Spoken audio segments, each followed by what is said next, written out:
اعوذ باللہ من الشیطان اللعین الرجیم بسم اللہ الرحمن الرحیم الحمد للہ رب العالمین والصلاة والسلام علی نبی الکریم وعلی آلہ الطیبین الطاہرین المعصومین المنتجبین ولعنت اللہ علی اعدائہم من الآن الى قیام یوم الدین آمین یا رب العالمین. اما بعد بسم اللہ الرحمن الرحیم. یا ایہا الذین آمنوا کتب علیکم الصیام کما کتب علی الذین من قبلکم لعلکم تتقون. صدق اللہ العلی العظیم وصدق رسولہ النبی الکریم. سامعین گرامی قدر، ناظرین محترم، 30 روزے 30 پیغام ماہ رمضان ہمیں جینے کا طریقہ، خود سازی کا طریقہ، خود بینی، خود شناسی کا مہینہ ہے. یہاں تک کہ دشمن شناسی بھی اسی مہینے میں انسان حاصل کر سکتا ہے، سیکھ سکتا ہے. خود اپنے آپ کو پہچانے، اپنے خدا کو، اپنے نبی کو، اپنے دین کو، اپنے مذہب کو، اپنی شریعت کو، اپنے آپ کو سجائے، اپنے آپ کو سنوارے، اور دشمن کے طرح طرح کے مکر و فریب کے بارے میں بھی مطلع رہے. اسی لیے جو ہمارے روحانی دشمن ہے، جسمانی دشمن ہے، سب کے علاج کے لیے اس ماہ رمضان میں طرح طرح کی دعائیں، طریقے، پابندیاں اور پرہیز، ان تمام چیزوں کی طرف متوجہ کیا ہے. تقوی کی زینت، تقوی ہر بیماری، ہر پریشانی، ہر دشواری کا علاج ہے. لہذا ایسے اچانک تقوی نہیں حاصل کر سکتا. تقوی کی منزلیں، درجات ہیں، رفعتیں ہیں، انواع اور اقسام ہیں. پیغمبر اسلام احمد مصطفیٰ محمد مصطفیٰ صلی اللہ علیہ وآلہ وسلم نے اسی لیے ہر دن ایک چھوٹی چھوٹی دعاؤں کے ذریعے تحفہ عنایت فرمایا اور ہمیں متقی بنانے کے لیے آمادہ کیا. لعلکم تتقون، شاید اسی طرح تم متقی و پرہیزگار بن جاؤ. بسم اللہ الرحمن الرحیم. اللہم وفقنی فیہ لمرافقۃ الابرار وجنبنی فیہ مرافقۃ الاشرار وأوعنی فیہ برحمتک الی دار القرار بِإِلَٰهِيَتِكَ یا الہ العالمین. اے معبود، اے میرے پروردگار، آج مجھے اس مہینے میں نیک انسانوں کا ساتھ دینے، ہمراہ ہونے کی توفیق عطا فرما، اور بروں کا ساتھ دینے سے دور کر دے. اپنی رحمت سے مجھے سکون کے گھر میں پناہ دے دے. تیری معبودیت کے واسطے ہے تمام جہانوں کے معبود پروردگار. آپ اندازہ لگائیں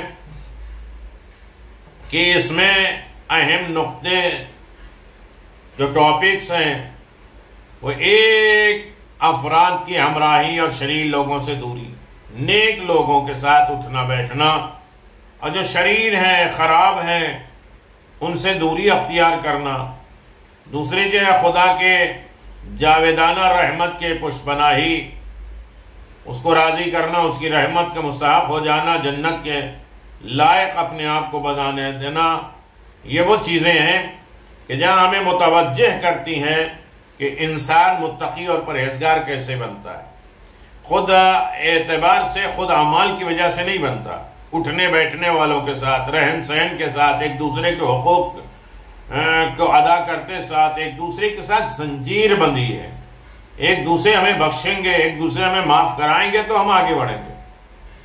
اعلان اللہم وفقنی فیہ لمرافقۃ الابرار وجنبنی فیہ مرافقۃ الاشرار. کچھ لوگ فتنے کے ماحول میں اس جملے کو کہتے ہیں، کون فی الفتنۃ کعن اللبون لا ظہر فیرکب ولا ذرع فیحلب. مولا کائنات کی حدیث نہج البلاغہ میں پہلی بات استعمال کرتے ہیں اور اس سے غلط مفہوم نکالتے ہیں، اور یہ خیال کرتے ہیں کہ اس کے معنی یہ ہے کہ جب فتنہ کا دورہ ہو، حالات مشتبہ ہوں، گناہ کنارہ کشی اختیار کر لینی چاہیے، دونوں پارٹی کی طرف جو ہے متوجہ نہیں ہونا، جبکہ کسی طور پہ اس جملے کا مفہوم کنارہ کشی اختیار نہیں کرنا، کیونکہ اس جملے کا اصل مطلب یہ ہے کہ کسی بھی طرح کوئی بھی فتنہ پرور فتنہ گر آپ سے فائدہ نہ اٹھا سکے، کوئی بھی فتنہ، ہمارے اعمال کا، ہمارے کردار کا، ہماری روحانی کوئی بھی اندرینی نفسانی فتنے یا معاشری فتنے یا کلچر والے فتنے، کوئی بھی فتنے ہم سے فائدہ نہ اٹھا سکے، ہم اس میں سے ایک فرد نہ بن جائیں، اور نہیں آپ اپنے مقاصد کے حصول کے لیے استعمال لا سکیں کہ ہمیں کوئی استعمال کرے اپنے مقصد کے لیے۔ لا ظہر فیرکب ولا ذرع فیحلب، نہ سواری ہے کہ اس پر مسلط ہو، نہیں ہمیشہ ہوشیار رہنا، نہ اس کے جو ہے وہ دودھ ہے کہ اسے فائدہ اٹھایا جائے، اس سے بھی بچنا ہے۔ اور یہ وہی پیٹھ ہے، پشت ہے، جو رکب، کیونکہ کبھی کبھی سکوت، خاموشی، کنارہ کشی، کچھ نہ بولنا خود فتنے کی مدد ہے، اور فتنے کے دوران ہر ایک کو اپنا موقف واضح اور روشن، ہر ایک کو بصیرت سے کام لینا۔ ہم سے کیا مطلب، ہوتا رہے، ہم سے نہیں، یہ فتنے میں ہم شریک ہیں، سپورٹ کر رہے ہیں، ہمیں دیکھنا ہے کہ کدھر ہمیں رہنا ہے، کب خاموش رہنا ہے، کب بولنا ہے، کب کس کا ساتھ دینا ہے۔ حقیقت تو یہ ہے کہ ہم کسی صورت صرف نظارہ گر، دیکھنے والا، مشاہدہ کرنے والا، ہاتھ پہ ہاتھ دھرے رہنے والا ہو کر نہ بیٹھ جائیں، اپنے راستے اور ہدف اور موقف کو معین کرنا ہی ہوگا، معین کرنا ہوگا کس جانب ہیں۔ اس لیے جب کسی دھڑے یا گروہ کے ساتھ دینے کی بات آئے تو اس کا معیار کیا ہوا ہے سمجھنا ہوگا۔ کیا ساتھ نبھانے کا ملال، شخصی فائدہ ہونا ایمان ہے؟ کیا ہم صرف خود غرضی یا یہ کہا جائے معدی منفعت کے بارے میں سوچ رہے ہیں، یا خوف خدا بھی ہے ہمارا برا نہ ہو، ہمارا نہ ہو، ہمارا مال نہ جائے، ہمارے بارے میں کوئی بات نہ ہو؟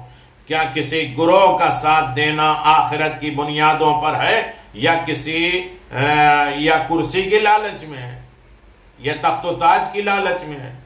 ظالموں کے مقابل ہمارا رویہ کیسا ہے؟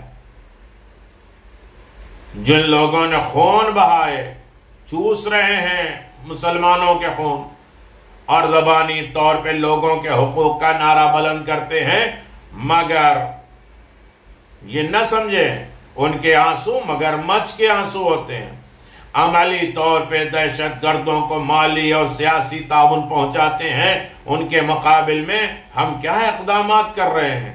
غور فرمائے کہ ساری جنگیں ناامنی کا ماحول ہے، جس میں امن نہ ہو، سکون نہ ہو، اسلامی ممالک کا رخ کیے ہوئے ہیں، جبکہ وہ خود کا تمام کام ان کا سفید میں بیٹھ کر ہمیں الجھانے اور الجھا کر ہنس رہے، اور آرام اور سکون کی زندگی بسر کر رہے ہیں ہمیں لڑا کے۔ گویا تمام جنگ خونریزی اس نقطۂ زمین سے مخصوص ہے، اسی عالمی تباہ کاری کے نقشے کے سامنے ہمارا کیا کردار ہے؟ بہرحال ابرار، نیک لوگ، اشرار، برے، شر، فساد کرنے والے کا یہ آمنا سامنا، جنود الرحمن و شیطان کہ یہ جنگ ہمیشہ سے ہے۔ اہم یہ ہے کہ ہمارا فریضہ کیا ہے، آنکھیں بند کیے نہیں رہ سکتے، کم از کم ہمیں اپنا خیمہ معین کرنا، ہمیں پارٹی معین کرنا ہوگی کہ ہم کس طرف ہیں، اور کیونکہ ماضی میں اپنا موقف معین نہ کرنے والوں کی وجہ ہم نے بہت نقصان اٹھائے ہیں، جو معلوم ہی نہیں کدھر کے ہیں، ہمارے فیور کے ہیں، ہمارے اگینسٹ میں ہیں، ہمیں نہیں معلوم ہے، اس لیے کہ انہوں نے پارٹی معین نہیں کی، اس سے ہم نے نقصانات اٹھائے ہیں، اس سے ہم نے خرابیاں اٹھائی ہیں، اس سے ہم نے معاشرے کی تنگی اٹھائی ہے۔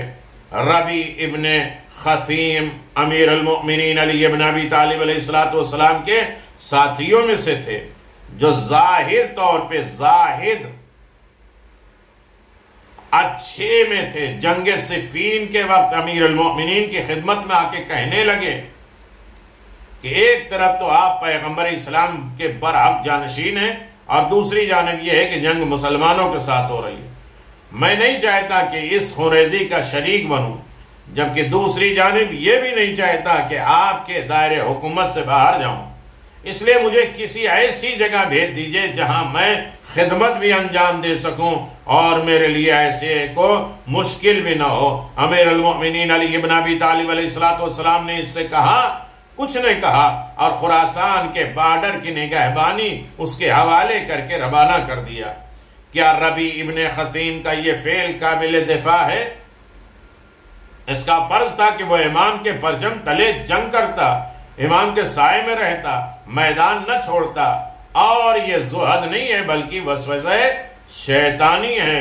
وہ اسے بھی حق میں مان رہا ہے اور انہیں بھی حق میں مان رہا ہے، دونوں کا ساتھ چھوڑنا نہیں چاہ رہا ہے، نہیں دیکھ رہا ہے کہ اللہ کا حق کیا ہے اور امام کیا چاہتے ہیں۔ آپ جانتے ہیں 3 گروہ، 3 پارٹیاں نے امیر المؤمنین کے بالمقابل فتنہ و فساد برپا کیا۔ ناقصین نے طلحہ زبیر کی رہبری میں، قاسطین نے معاویہ کی رہنمائی میں، اور پھر مارقین جو کہ خوارج میں ہیں، ان تینوں گروہوں نے امیر المؤمنین علی ابن ابی طالب کے بالمقابل فتنہ فساد برپا کیا، ناحق خون بہائے، مظلوم کی جانیں لی، ظاہر اسلام اور قرآن کا دم بھرتے رہے، جبکہ حقیقت میں قرآن کے مقابل جنگ کے لیے آئے، خاص طور پہ خوارج کی، جو ظاہری طور پر بہت زیادہ نماز روزے والے اور اہل دعا اہل گریہ والے تھے۔ ایسی جگہوں پر کیا کرنا چاہیے؟ ہمارا موقف اس کی تائید کرے گا۔ ایسے مواقع پر بصیرت کی سخت ضرورت ہے، سوچ بچار فکر کی بہت ضرورت ہے۔ ہمیں دیکھنا چاہیے کہ علی کس جانب کھڑے ہیں، علی کیا کہہ رہے ہیں، ہمیں علی کی پارٹی میں ہو جائے، مولا کی پارٹی میں ہو جائے، میرے مولا کیا چاہ رہے ہیں، کیونکہ پیغمبر اسلام عظیم الشان نے ارشاد فرمایا، علی مع الحق والحق مع علی، علی جدھر رہیں گے وہ حق رہے گا، علی جو کہیں گے وہ حق رہے گا، جدھر جائیں گے وہ حق رہے گا۔ علی حق کے ساتھ ہیں، حق بھی علی کے ساتھ ہے۔ علی مع القرآن والقرآن مع علی، علی قرآن کے ساتھ ہے، قرآن بھی علی ابن ابی طالب کے ساتھ ہے۔ بے موقف رہنا، کچھ نہ بولنا کوئی قابل افتخار کام نہیں ہے کہ ہم نہیں کچھ بول رہے ہیں، ہم خاموش ہیں، ہم کسی طرف نہیں جا رہے ہیں، یہ کوئی کمال کی بات نہیں ہے۔ جبکہ امیر المؤمنین علی ابن ابی طالب جنگ میں وارد ہوئے اترے تو اپنا موقف، اپنا فیصلہ واضح کر دیا، اور آپ کی مدد کے لیے دوڑ پڑنا چاہیے۔ اس لحاظ سے ہم جو تاریخ کے آئینے میں کچھ کرداروں کو دیکھتے ہیں جنہوں نے سستی سے کام لیا، وہ دنیا کے فریبتار نظر آتے ہیں، دنیا نے انہیں دھوکہ دے دیا، جیسے پسر سعد، طلحہ، زبیر، یا شیطانی وسوسوں کے شکار جیسے خوارج۔ کس کے ساتھ اٹھے بیٹھے؟ امیر المومنین کے ساتھ، یا امیر المومنین کا ساتھ چھوڑ دیا؟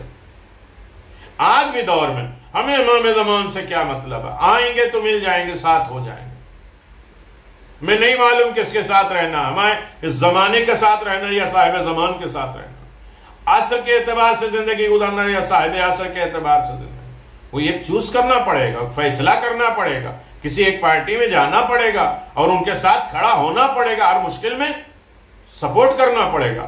حسن بصری کا کردار مقام عبرت ہے، جو زہد اور دنیا گیری میں مشہور تھا، ایک دن جنگ صفین کے بعد وضو کرنے میں مصروف تھا۔ امیر المؤمنین علی بن ابی طالب نے اس سے کہا اچھی طرح وضو کر لے، اے حسن بہت اچھی طرح، یہ ایک طرح سے طنز تھا کہ دنیا کی خبر نہیں ہے، مسجد اور مصلی ہی سے چپکے ہو، امام وقت کا ساتھ دینے سے گریزاں ہو، بچ رہے ہو۔ اس نے جواباً کہا کل تم نے ایسے لوگوں کو قتل کر دیا جو بہت اچھی طرح وضو کرتے تھے۔ امام نے فرمایا کیا تمہارا دل ان کے لیے کڑ رہا ہے؟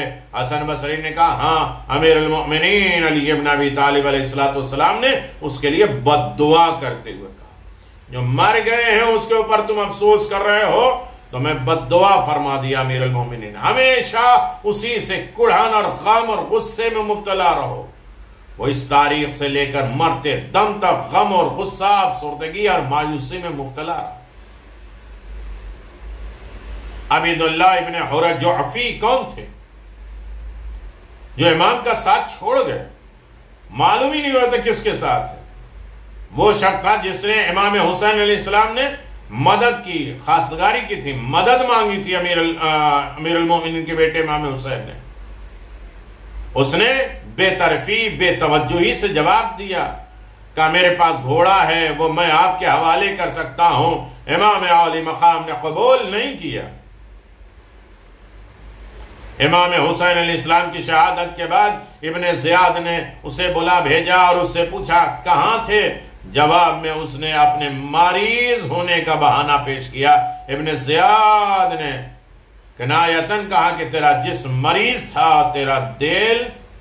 بعد میں اسے اپنی غلطی کا احساس ہوا، روتا پیٹتا کربلا پہنچا کہ افسوس کہ فرزند رسول کی حمایت اور مدد کرنے سے میں محروم رہا، لیکن اب کیا فائدہ؟ اپنے موقف، اپنے مقصد کا اظہار بر وقت ہونا چاہیے کہ ہم امام کے ساتھ ہے یا نہیں۔ اس لیے دعا کے پہلے فقرے میں پروردگار مجھے توفیق دے صاحبان ابرار، نیکوکار، اچھے لوگوں کے ساتھ رہنے کی اور ان کا ساتھ دینے کی، شریر، موذی، خطرناک، بدکردار، غلط لوگوں کی دوستی اور ان کی ہمراہی سے ہم دور رہیں۔ دوسرا جملہ وَأَبِعْنِي فِيهِ بِرَحْمَتِكَ إِلَى دَارِ الْقَرَارِ، اس فقرے میں نیک اور ابرار لوگوں کے روشن اور اچھے مستقبل کی جانب اشارہ کیا گیا ہے کہ جو لوگ اچھے لوگوں کا ساتھ دیتے ہیں ان کا ہوگا کیا، ان کا مستقبل کیا ہے، ان کا فیوچر کیا ہے۔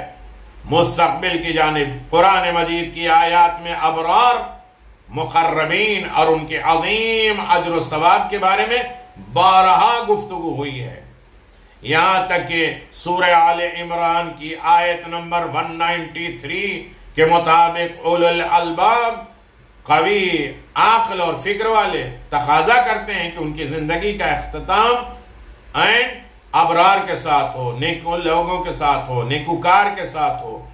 وَتَوَفْنَا مَعَ الْأَبْرَارِ، اور سورہ دہر کی آیت میں بھی ان کے لیے بہت اجر و ثواب بیان کیا ہے۔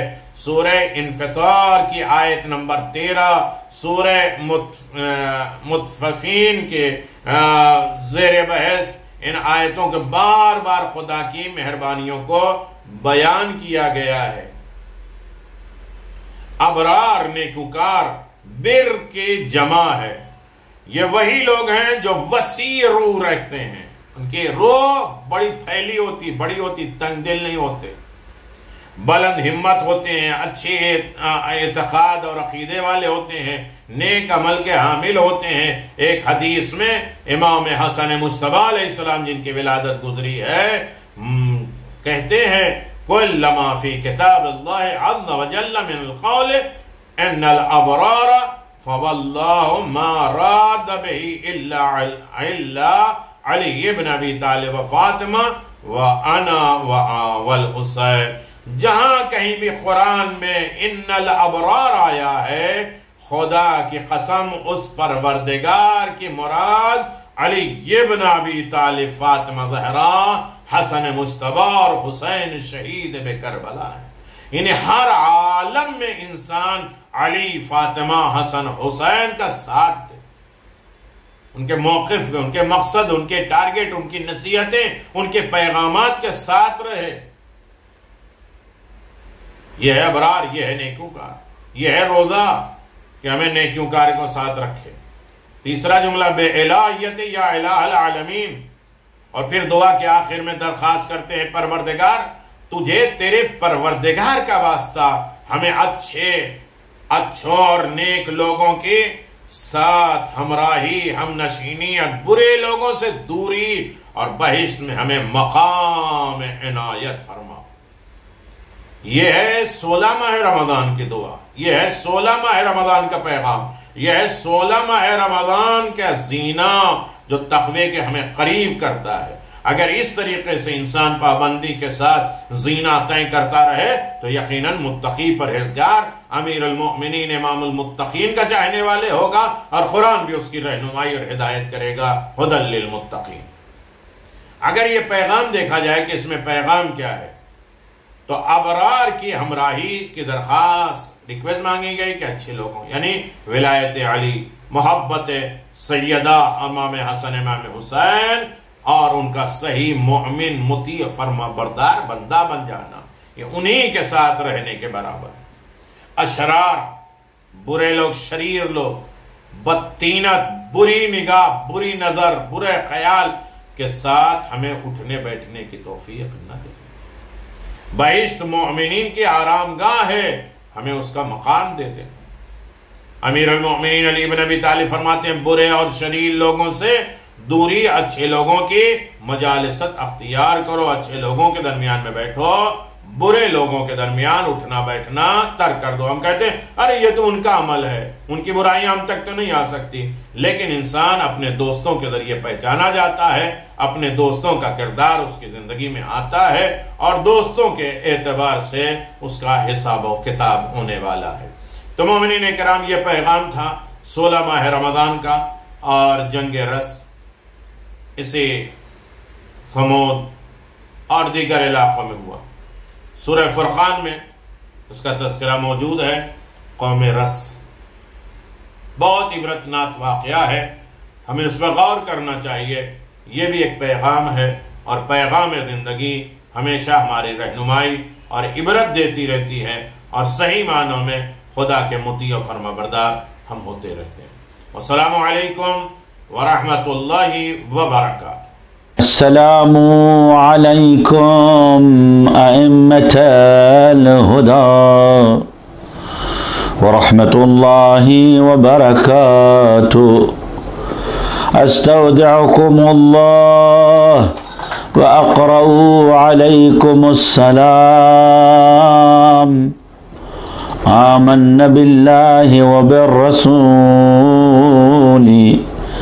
وبما جئتم به ودللتم عليه،